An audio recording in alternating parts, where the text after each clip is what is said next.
Hello and welcome back to the Timeline Astrology podcast with myself, Gary O'Toole.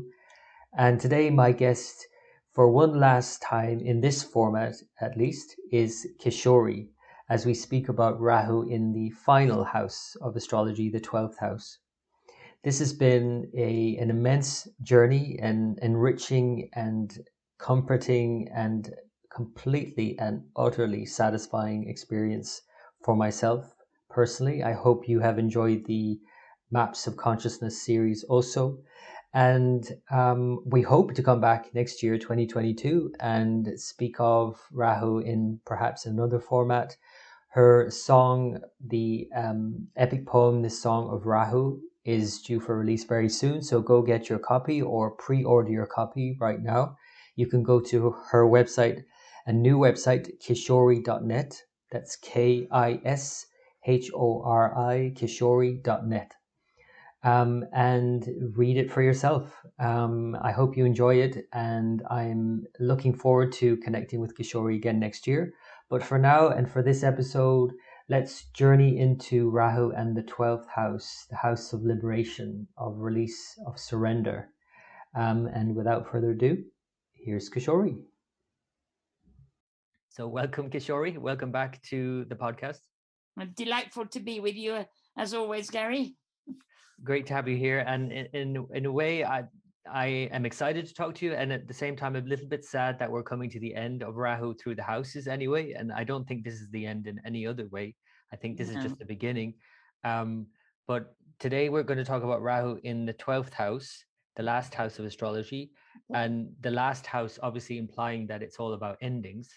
Yeah, say a bit more about what the 12th house is. About the 12th. So the 12th, let's just throw out a few phrases. So the 12th house is all about endings, the end of the day, the end of your life, the end of whatever. So obviously refers to losses, but also what we're willing to give. And so it's about surrendering. It's about giving. It's forgiving. It's about sleep, meditation, loss of consciousness, so it or even just a loss of everyday consciousness through meditation, for example, or through drug taking. It's bed pleasures and orgasm. It's all of that kind of blending into the oneness of everything, whatever gets us there, whether it's meditation or a drug or sex or whatever it is. Yes. Yeah. I it's so exciting listening to you. I think of so many things when you're speaking, and then they're gone. They're gone in a flash. Like the wave rises and falls. But it is exciting because if you think about if you look at this whole existence as not bound by the bubble of space-time, and that being is using or is exploring, expressing a space-time just to get a different perspective on what is and what reality is, this treasure. It's like it's all the same, but it's the birth of a complete new creation, something completely different. And and the words keep falling away from my mind as I go to speak, but let's see if I can get there. It's like it's not the end, as you said. In my end is my beginning, says Eliot. It's the alpha, the omega, and every single movement is like every breath begins and ends. And the way that humanity, for most part, has thought about death or ending is that, oh, that's the end, and that it's a linear progression. But time is one little bubble, and it is not linear. It's infinity is not a bit that extending time forever. It's not like that. It's a complete different dimension. I don't even know what to say. But the one where we are all that one, I believe I sense, I've been shown, it's that humanity's not yet born. And that we, in time anyway, within the story of time, and that we are coming to birth, or the I that is we is coming to birth. And I've always been very curious about how that magical shift, so that we all know we are the absolute, the one, we are that space of emerging, and yet we recognize that in every other, but there is no other. So we are only the one, but knowing, and I always go back to the hand. It's like that thumb knows it's a thumb, and the little finger knows the little finger, and they all know that they are the hand. But is a thumb a hand or a thumb, or is it an expression of the body? Or I am curious as how it's going to be, how it's going to feel like. I mean, I'm aware at a certain level that what I am is what you are. I'm talking to myself. I'm not talking to myself as an individualized personality, but there is part of me. There is an aspect, the wider aspect from which I speak, where the authority comes from. It's like I know, but that doesn't mean that I'm the I that is taking over at all. It's like, oh wow! And the more I know that, the more the seeds pop, and it comes alive, and I see myself shining in everyone. And sometimes, not all the time, but sometimes people start to glow. There are some I can see it and do now, little glow happens. But when they're in presence and not on a picture, it's a real radiance. And it's my choice to see it and to put my finger on the button, so to speak, to energize it. And I don't know what's doing it. Is it, am I conscious, am I personality? I don't know. It's bliss to look and speak something that I'm not consciously forming in my mind, but that the other person or the apparent other is glowing, is radiant, because it loves to hear. And it's myself, but everybody is also the same one. And everybody else can also have that or their own version of an experience like that. And then, of course, if you look through the literature, you can find things like in Rumi that point to that. But what I love about the way I see it is that it's very simple and very childlike and very ordinary as well. You know, it's like, wow, how did I get this odd language I have of Mr. Frosty Breath that freezes it?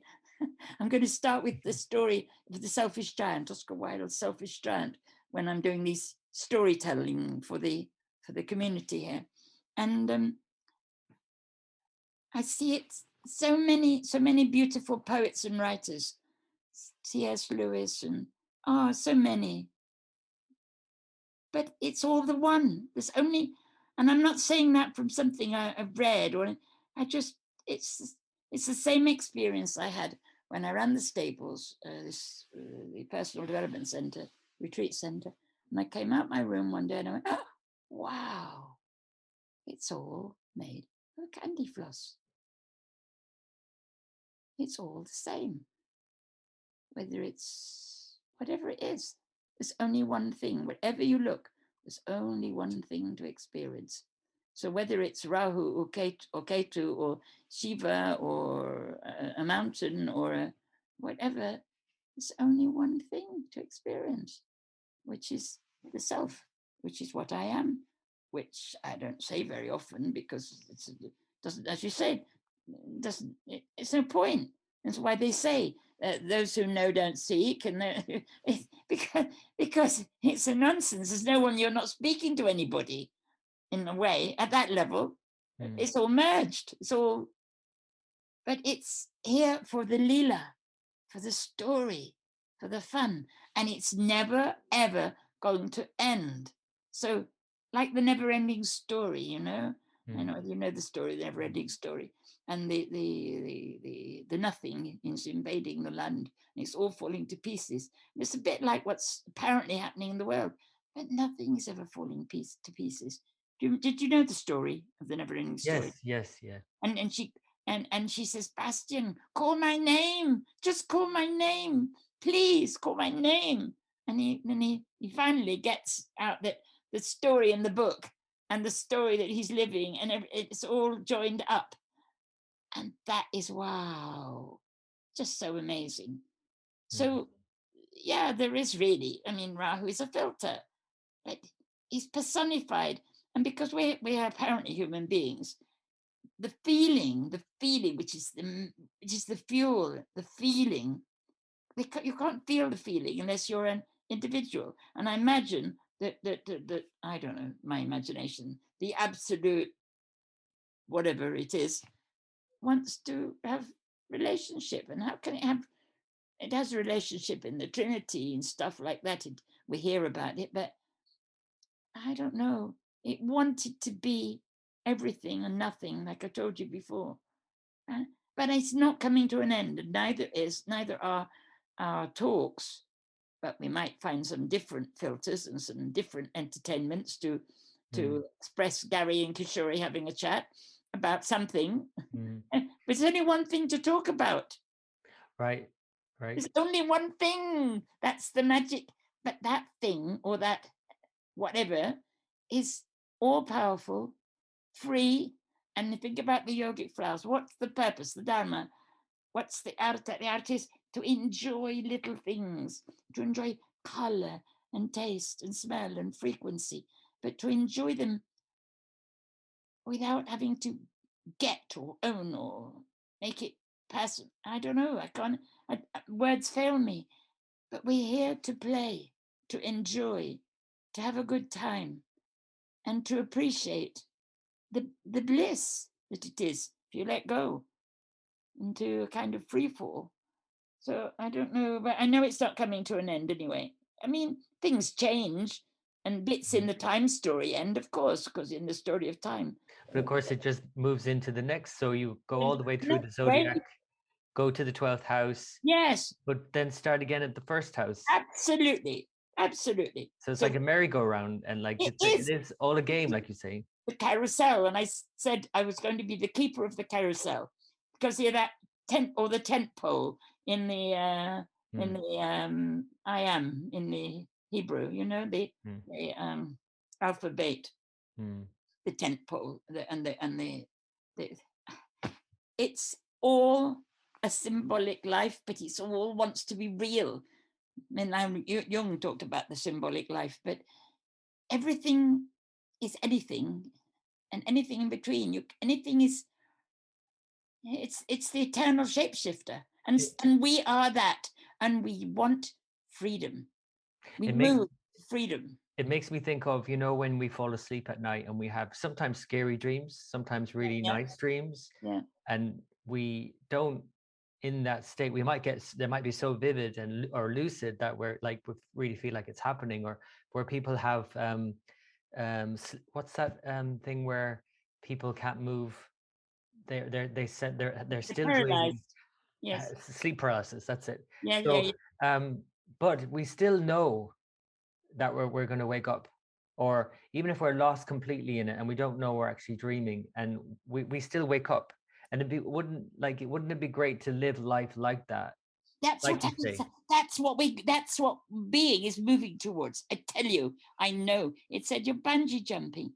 It's when the true human, the humanity is not actually playing with necessary opposites. I don't know, somehow to be in this world of form, but without the anguish sometimes of the duality. Remembering, like my being said, when I said, "What am I doing?" Said, "You're bungee jumping into matter."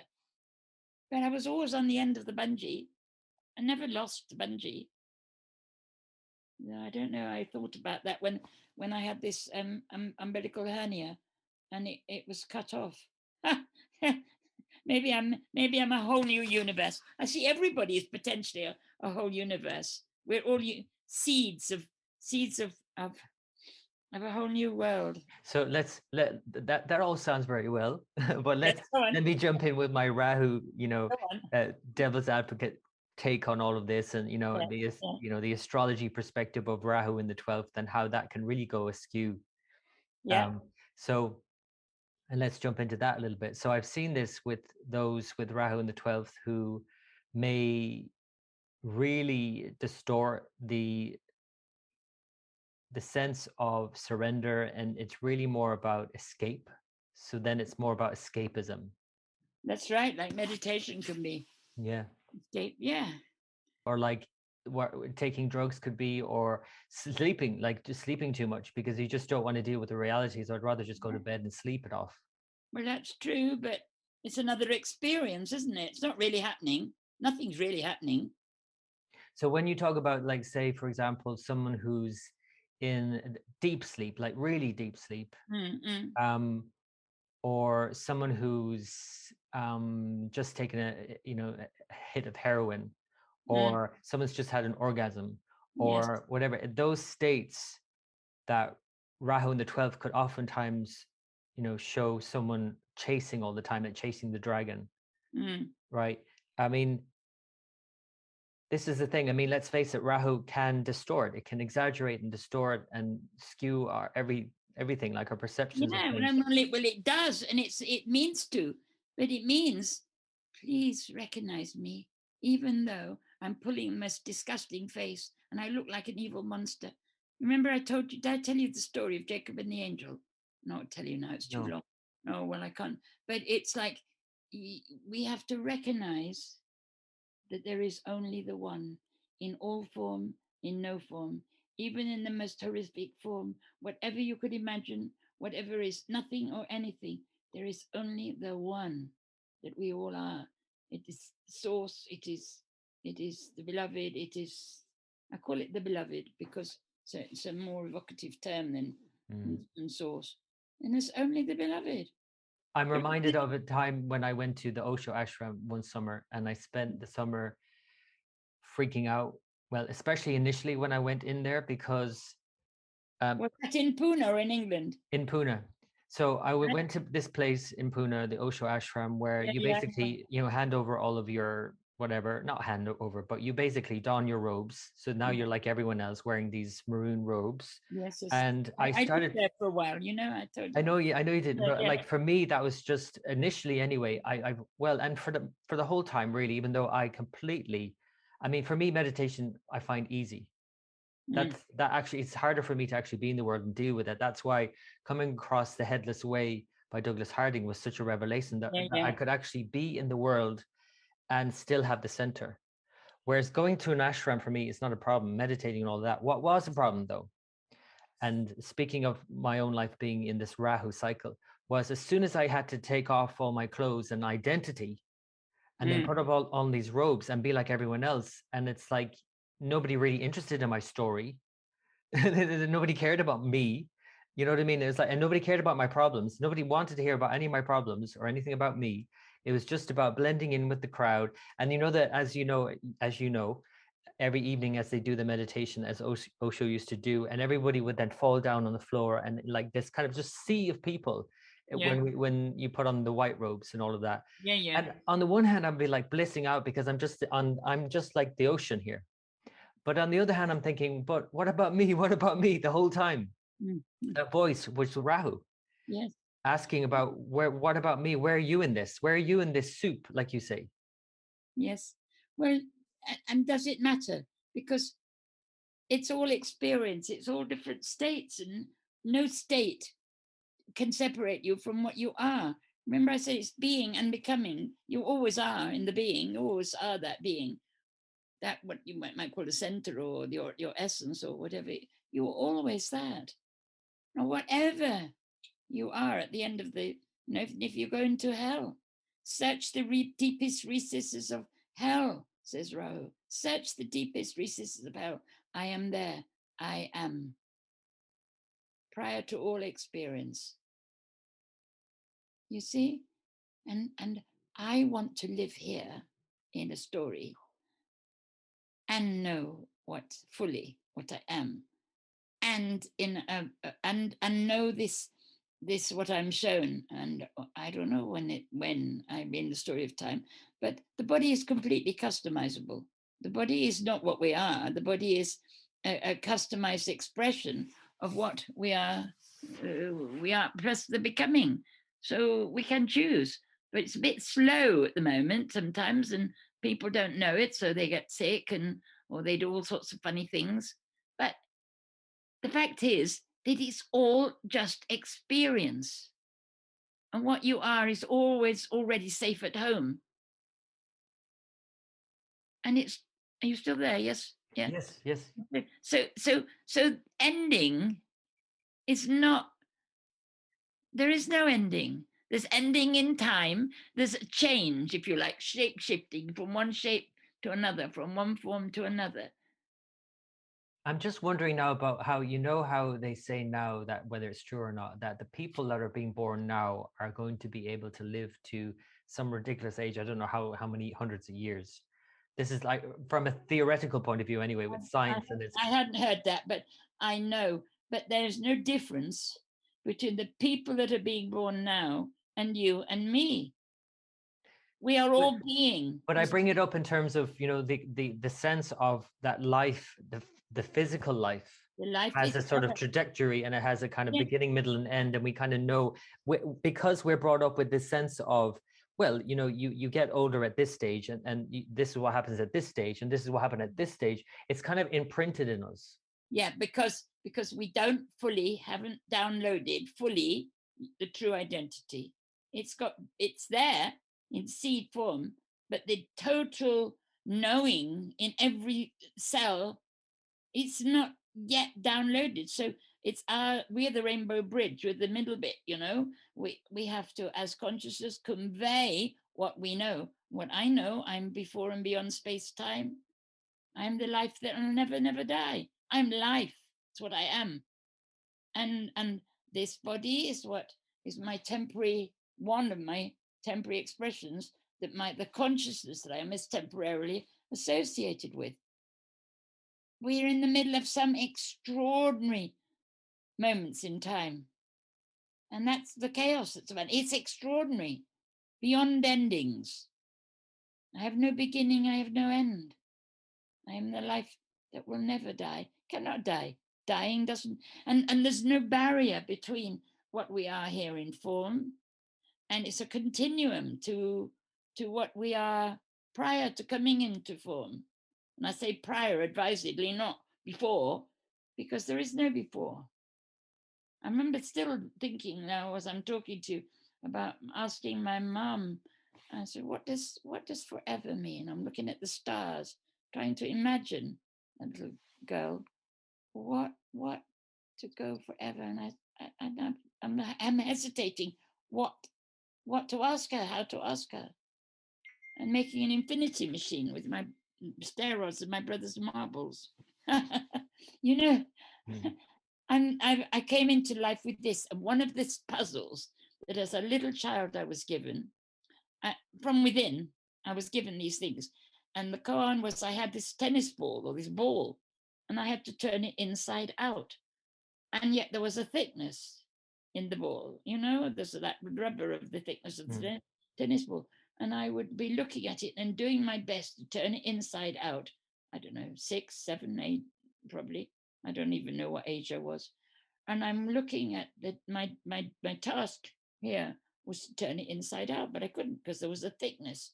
And I'm thinking, oh, there has to be no thickness if I'm going to put the inside on the outside, etc., etc.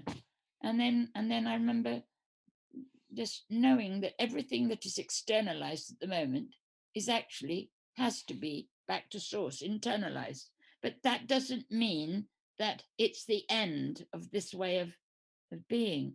We are a continuum from the unmanifest absolute, whatever you want to say, nothing, let's call it the nothing, right into the tiniest little detail, tiniest grain of sand.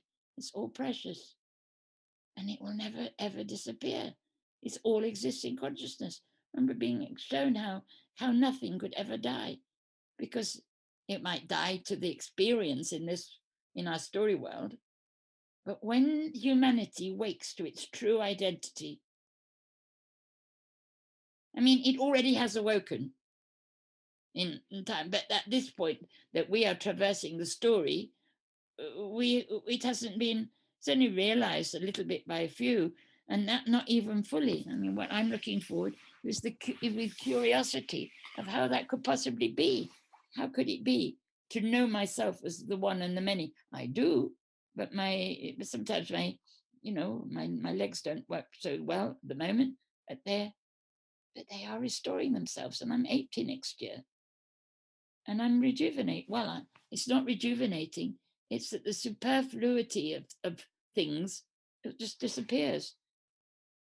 And I was told, yes, it will look like rejuvenating, but you already are before and beyond youth and age. So how can you how can you say that? It's like the Avadhuta Gita. If you want to read anything fabulous, read the Avadhuta Gita. It's the most beautiful thing. Lord, forgive me for worshipping you in the temple. By choosing to worship in the temple, I don't worship sitting looking at this lotus or this banyan tree or this oak tree in England. And, it's all you. It's all the one. I am me and I'm everything, and so is everyone. But it's no point in me saying that, except sometimes in poetry, because when we have that veil of Mr. Frosty breath over the mind, we don't know what we're looking at. What are you looking at? I mean, look at my hand and go, what are you looking at? Like Lao Tzu, when you name things, you've got the 10,000 things, and this is a hand. Huh? No, this is consciousness. This is the one. This is candy floss, if you like, or it's light, or it's, I don't know, whatever name you give it. But the physicists know it, but they haven't realized it. And the game now is to become real, to become the embodiment of love and power and freedom and fullness and whatever, and recognize it even when the experience is horrific, as I said before, like having to bear the unbearable. It's the moment you know what something is, then the terror is gone, the pain is gone. All that is absence of real flow. And that's what I play with the people that want to play with me. And I love it. It's like popping bubble wrap. But interesting. But what about people who have their bubble burst many times, as we all do many times throughout life, where it's not always a big, you know, transition experience of quote unquote death, right? It's the little dying all the time, all the way. We had this role we were playing, we had this job, we were married, we were this, we were that, and then it ends. And then all of a sudden it's kind of, yes, it's leaving you wide open for something else and pure potentiality and all of that. You could be anything, you could be anyone right now. But at the same time, it leaves a lot of people with this sense of dread. Like for example, when someone thinks of, when you say the word void, some people for that would be so peaceful, other people would be scary as hell. Mm-hmm. That would depends on the filters, the pre-existing filters that we don't think we chose, but that we did at some point, or at least the consciousness of our true identity chose to experience the hide and seek. And it's just like a child's game. I mean, when you're dealing with people who are going through that experience where yes, they are having the divorce, the ending the job, the whatever it is, and in that, again, there's so much potential, but there's so much fear there. How do you crack through that with them? Exactly. Yes. Well, first of all, you keep on showing and calling, like Osho says, a finger pointing at the moon. I keep saying, just stop, sit, breathe, put your hand on your heart, feel what's prior to the beating heart. What is it that you are? That the secret that is so open that everybody knows it, but the mind doesn't know it. But you can, if that's your desire. All you have to do is so simple, is verbalize, is know your desire. The desire to be free, or the desire to experience your already pre-existing freedom, if you like. Not that the desire to be free is different from realizing the already pre-existing state.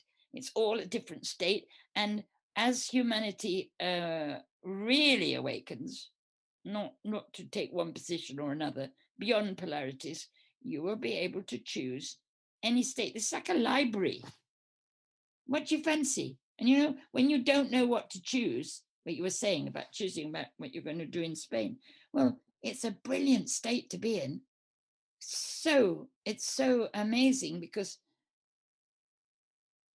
it's not fixed. You're experiencing that flow. But we are all able to download the power to choose our experiences. I can't say how that will be because I'm good at some of it. I'm still waking up. It makes me think though about, when someone does then decides, and the path is cleared for them, and there's this kind of clarity about what they want, and they go that route, or they get married again, they get a new job, they then become something else or someone else. But it has to dissolve, because no state, which dissolves again further. But what I mean is that when we're in that state and in that role and position or whatever, or identify as whatever, in that state while experiencing it, it seems to me to be a bit harder to, like you say, like you're bungee jumping into form, right? But it's like while we're in the form, we let's face it, most people tend to get identified with the form. Think about clothes that we're wearing. If you ever spill anything on your clothes, you're like, oh, you get really annoyed. It's just clothing. I'm very messy. I go and sponge it off. But you know what I mean? It's like when we're in a body, it's so easy to get attached to the body or the identity that whoever we are, that and even though on some other level we know that we're all of it. Yes. And how do we, because you seem to be literally dancing and playing with these forms and your formless being, and in and out, and sort of, but or you seem to be, because what I get from you more than anything, Kishori, is what I'm saying is that there's no need to escape, but like choose, but you have to get to the neutral position. You have to be not attached. You have to be what can I call it? Yeah, you can have a preference, but if your preference is I can't be happy if I don't have that, or I'm not happy if I'm not that way, you have to be happiness. You have to be that, what I call sunny inner weather. You have to look at it with that everything. And when you know your true identity, when you realize that, you want to realize it more and more and more. And you look at everything. I look at that and I think, oh wow. I remember when I must have been my teens, and I went out flying one night. I was taken out.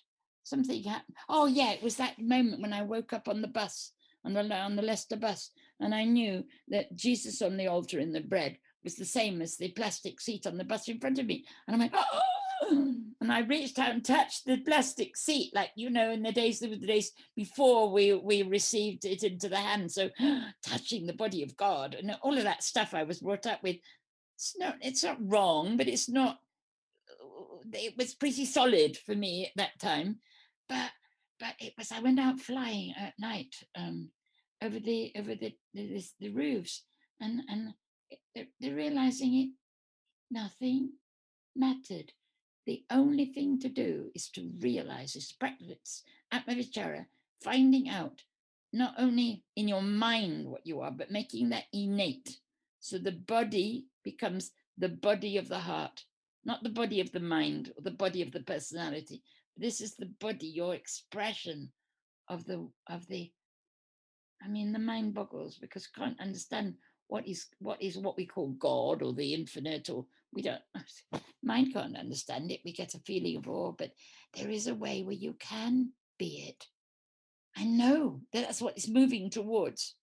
I'm just thinking now of someone at the end of their life, and how many times you see where someone is finally at peace and there's a lightness to them. Yes. Before they pass on, right? But it's a shame that we can't have that throughout life. You can. But it's a shame that I actually realized what I just said there. It's a shame that more and more people don't access but that. they are doing. We are awakened. It's a shame that a little acorn about 2 inches high, little sapling, isn't a fully formed oak tree with all its great wisdom and years. I mean, it's a shame that I'm no longer Kishori, the little girl dancing, over the hills and far away. It would be like in many storytelling, like many fairy tales, where the magic is lost or forgotten for some time in the story, and that is a shame. Well, no, because if you didn't get lost, if you didn't play hide and seek, you'd never have that joy of going, oh wow, If you didn't build up to an orgasm or a joke, I mean, you have to experience the opposite. That's why the love of shadow, or the love of the unknown, the excitement, the horror movies, the pleasure of, oh wow, what a relief. Isn't it lovely when your body goes, oh, what a relief. Oh, it didn't happen. Oh my God. So are you telling me, Kishori, that basically this life is just one long joke or one long orgasm? It is at the end. Or one build up to an It's orgasm? not only a joke. It's more than that. It's I am joking. but it is like a joke. No, but it is. It is. Well, I've run enlightenment intensives, and everybody started rolling around the floor with laughter. But just a one little simple realization that popped like bubble wrap in somebody's mind, and then the whole room was caught in that very high frequency, and everybody is laughing. That roll, thunder, that rolling deep, deep belly laugh, and it's a lila. It is. I got that once in my life, and I actually had an experience of it for some time, but it then faded. And it's like, so it was actually not coincidentally in the phase of my life was Rahu and Ketu. Both cycles were active.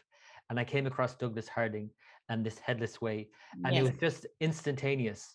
And it was like, wow. And it was just, and people would comment, Gary, you look so relaxed, your face, something's changed in you. I was literally like, whatever was happening, I was just so open to everything. And I was just in this state of awakening, I guess you could say. And it was just so centering for me. But I lost it.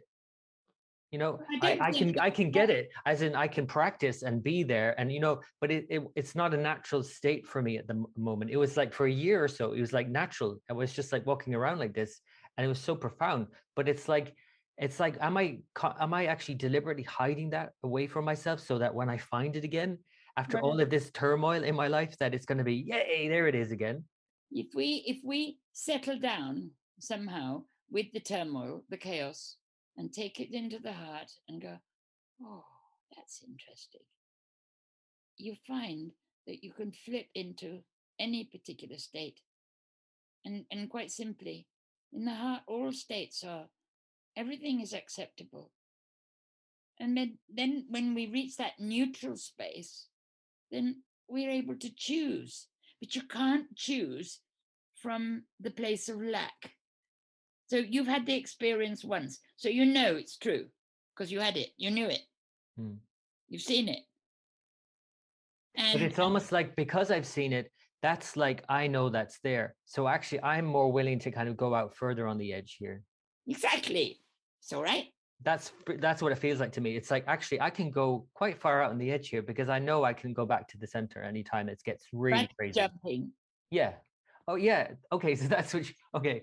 Ding. Okay. I'm just getting what you mean by bungee jumping now. Okay. You're always tethered to what you are, your being. And your being is becoming, exploring different states. It's having fun exploring. Not always fun for the human mind that doesn't know that it's like the mind and body aren't always willing. No. They're really, and not able. Well, we're talking about surrender, aren't you? When you say that was one of the That's Rahu in the 12th. Yeah, it's about surrender. But again, Rahu can go to extremes where it becomes not just then surrender, it becomes escape. Okay, so right now you were talking about going to Spain.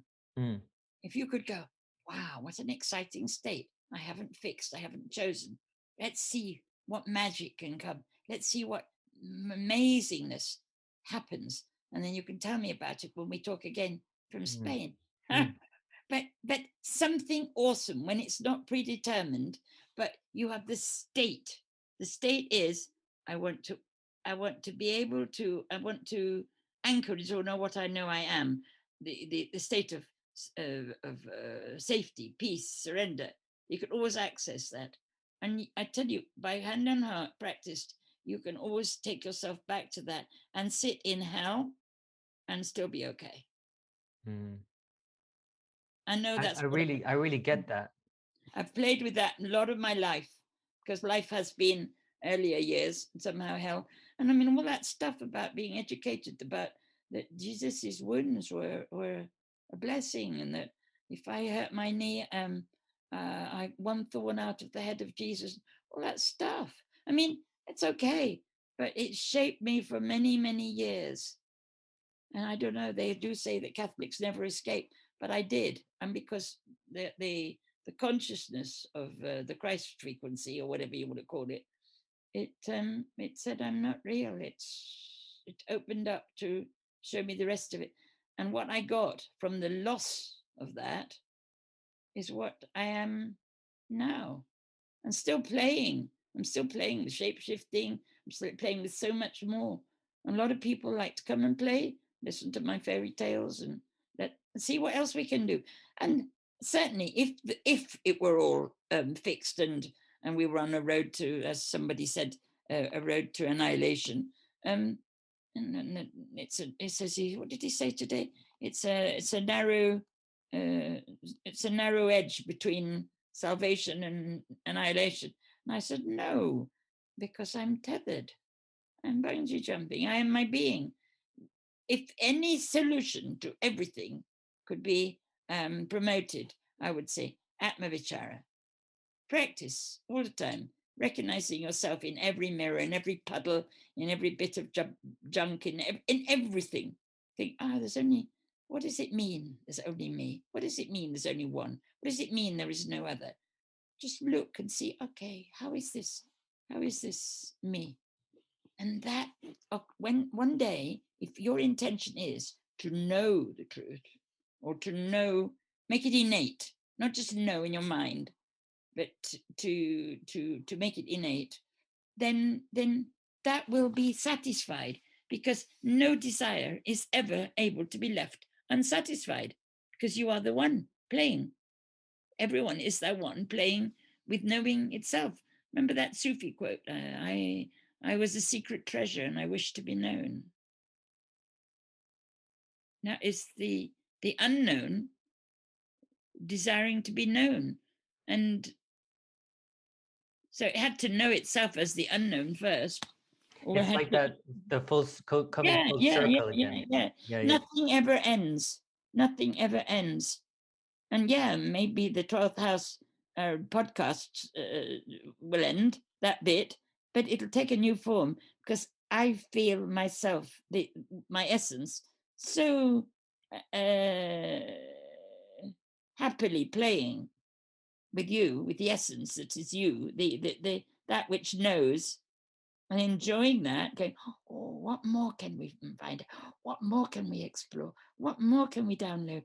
And it says infinity. I watched a little movie on the TV. It wasn't on the TV, it was on a computer, because my TV doesn't get right. It's like us here on the internet. I can't get signals on the TV anymore, giving it up. But I watched it, and it was called in A Man Who Knew Infinity. And he knew, it was Indian, Ramajan or something. And it was just amazing. And how everything responds to me like that. So whatever I'm thinking, I put on the TV, and it's talking to me. I am talking to me through you, through anybody that turns up at my doorstep, through a parcel that comes. I mean, I've got a neighbor who lives opposite, and her address is almost the same as mine. The postman muddles us up.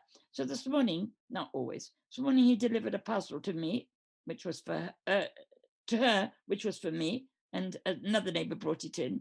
And then another parcel came, and I thought, what's this? I was expecting something else. So I opened it, it's a box of chocolates. I thought, well, who would send me a box of chocolates? And then I realized, oh yeah, it must be for this lady who lives opposite, who is kind of friend. And so it was like, it swapped them.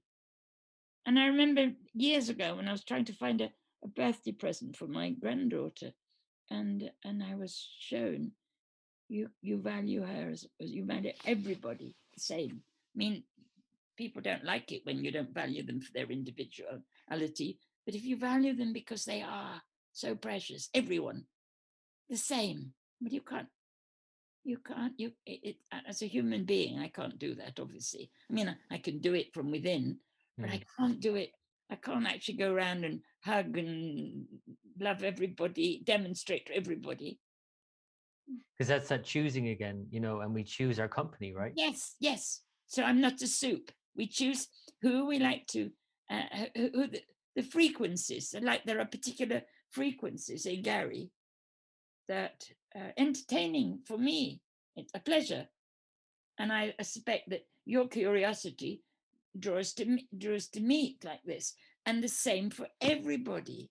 So if you follow your keala, your desire, your impulse, and we are so often trained to not follow that. Oh, I've got my to-do list. But also, if people did that, I wouldn't be a working astrologer. Because people don't do that. People don't follow their bliss, follow their impulses. They doubt, they question, they wonder all the time, is this who I'm supposed to be, what I'm supposed to be doing? And my readings oftentimes are just me confirming that actually, yeah, you're exactly where you need to be. You are who you How are. could you be anywhere else ever? Exactly.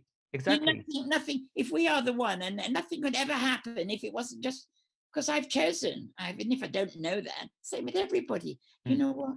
That would be the biggest relaxation ever. If everybody knew their true identity. Doesn't have to be full, doesn't have to be the complete thing, because you have nothing to explore, but to know that you are the source of everything. And if something gets a bit too much, put your hand on your heart. In fact, put your hand on your heart anyway. Anything you don't like. See, the heart feeds on absence. It feeds on darkness. It feeds on terror and horror and all that. So if there's something you don't like, and you go to the heart, because you're the chooser, put your hand on your heart and breathe, and let that situation or that thought be full of the love that you are, of the consciousness that you are, the candy floss, and it fills. It's that song I sent you, the Purna Bedam. Do you remember I sent it to you? When you take fullness from fullness, only fullness is left. Can't be emptiness. You can't. So that Purna song, chant, is just so beautiful. Yeah. I'm wondering now, what I think now about Rahu in the 12th, and this kind of obsession, this searching, this desire for freedom, for to surrender, for moksha, right?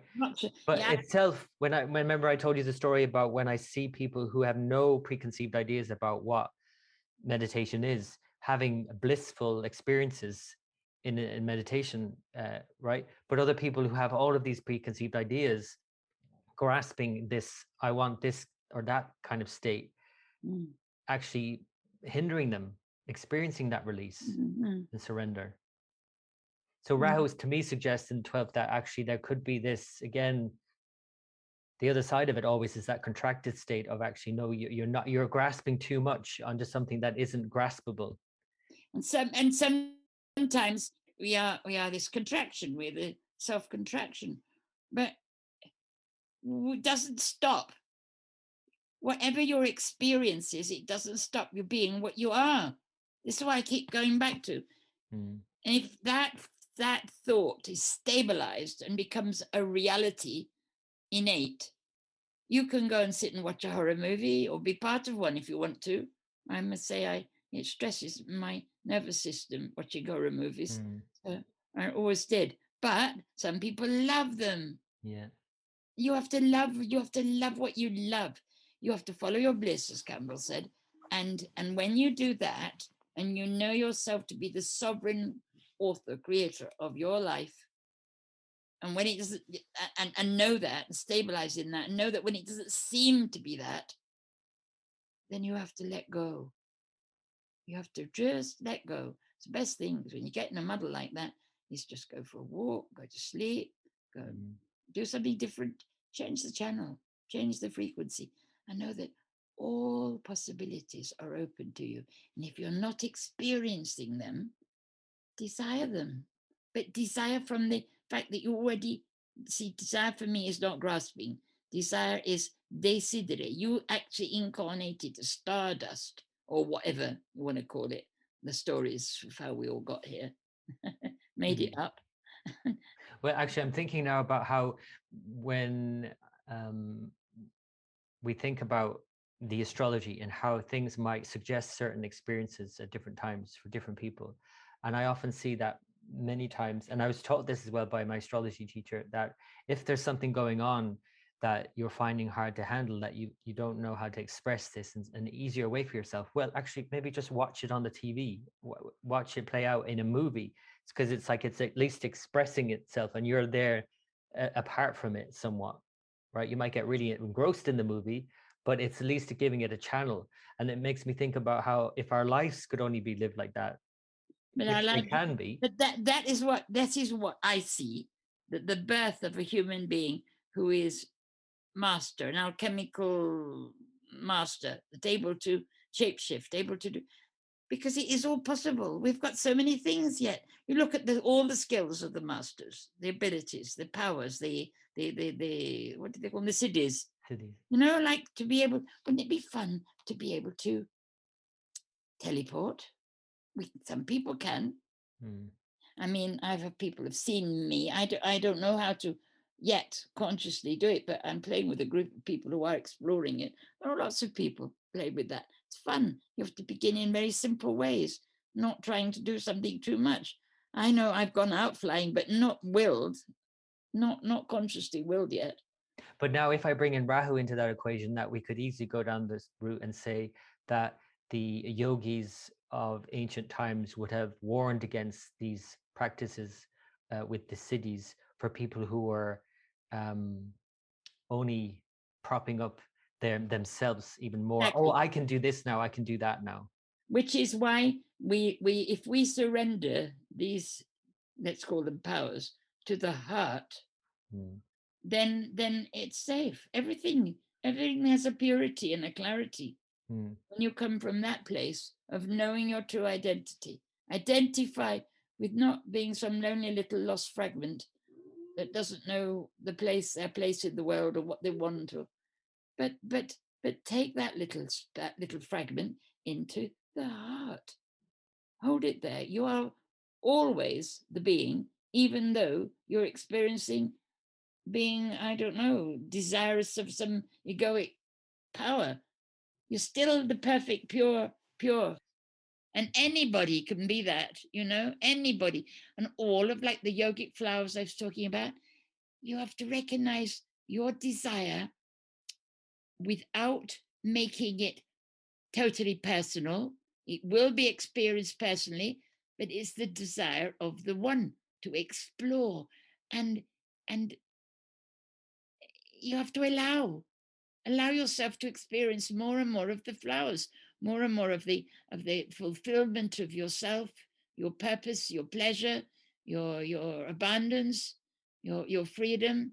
It's all innate, but we want to bring it out so it looks like something and feels like something and tastes like something. Otherwise, it's innate, but not expressed. So we're here to express the childlike wonder of the divine. But the divine is not it, but I don't have any other words yet. The I that is we, let's call it. That's a really nice way to wrap it up, this format anyway, and we'll jump off and we'll see where the next chapter goes, or where the next story goes. Definitely not over. We got a long way yet to play. You've got to become wealthy and free. Well, as much as you want. You have to recognize your true desire, and it's all got to be allowed. And shape shifting, I haven't mastered that fully yet, only a bit. I've got so much to explore, for goodness sake. And everybody has as well. And everybody is that one. And everybody is the one desiring freedom. So there we have to leave it, unfortunately. But I hope to be back with Kishori in another format, in some other way in 2022. It's been an absolute pleasure for myself personally to have recorded these podcasts, this Maps of Consciousness series with Kishori. I hope you have enjoyed it too. And it's been an enriching experience, a rewarding and comforting journey through the zodiac with Rahu. And I never thought I would hear those words uttered by myself or anyone, to be quite honest with you. So It's been really a game changer for me, understanding Rahu in this way. So again, if you would like to connect with Kishori, her website is magicmakeover.com. That's magic with a K, MAGICK -makeover.com. She also has a new website, kishori.net, KISHORI.net, where you can actually now pre-order a copy of the Song of Rahu, which is due for release soon. My own website here is timelineastrology.com, and you can also find me on patreon.com/timelineastrology. So Patreon is a website where creators have patrons who support their work. So for as little as $5 a month, you can sign up and get daily astrology posts in your inbox, as well as monthly forecasts and video forecasts, as well as sign-based forecasts, or what is often referred to as horoscopes. So if you'd like to go to patreon.com/timelineastrology, you'll find me there, or just go to timelineastrology.com and you'll be able to get the link. And thank you for your support. Thank you for listening to the podcast all the way through to the end. If you've listened to all of the series, thank you for joining me on this amazing journey with Kishori. And I look forward to connecting with you in some other way with some other topic in astrology very soon. So until next time.